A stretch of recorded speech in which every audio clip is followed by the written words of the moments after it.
All right. I'll pull out one more great record from my collection. Actually, it's one of the best I have, and it's a fabulous item. Um, it's it was recorded in Memphis, Tennessee, May the 17th, 1930. Uh, on the label, it says Gitfiddle Jim. Now take a guess who that was. All right, no, you're wrong.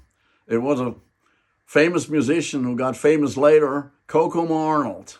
That was the first record he ever made. And then he moved up to Chicago and did a bunch of great records from 1934 to 1938. It fills about 3 CDs these days, so he was quite popular. And the first one he did in 1934 was the Milk Cow Blues, which was later on picked up by hillbilly and western swing bands. And that way, Elvis played it, the Milk Cow Blues Boogie, at his first session for Sun Records. And so that's directly based to the Milk Cow Blues from Kokomo Arnold. And the one I'm playing, to me, it's one of the greatest pre-war records and one of the rarest.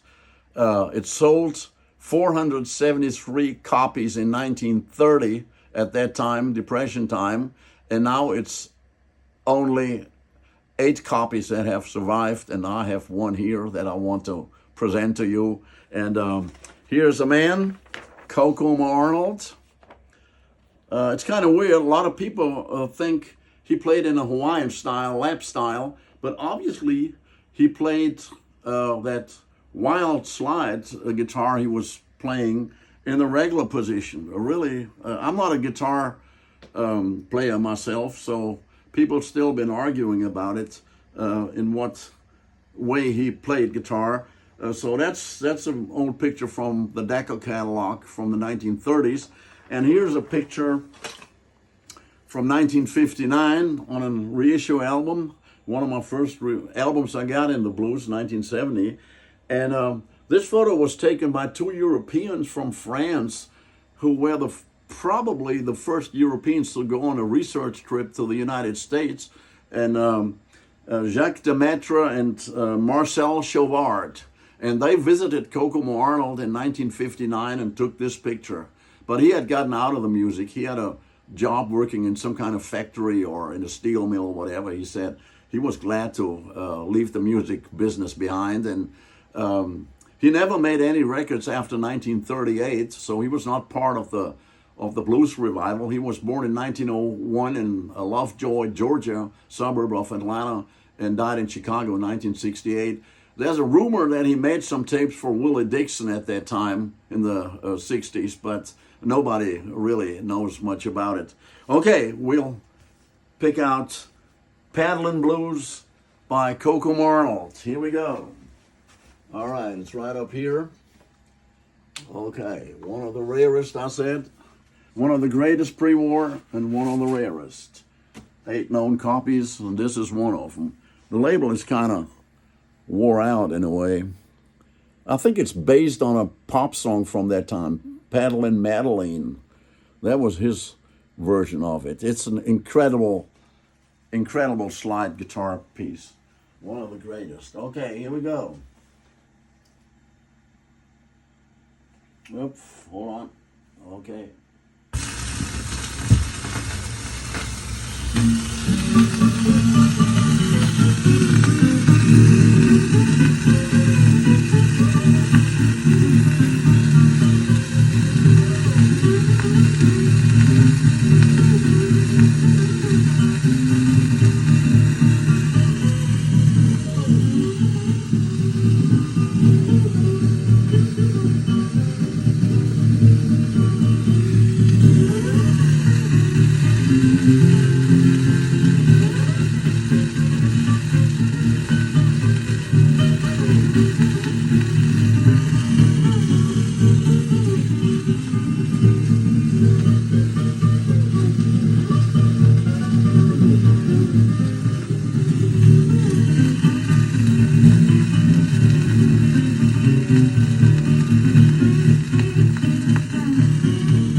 Man, what a killer record. Unbelievable stuff.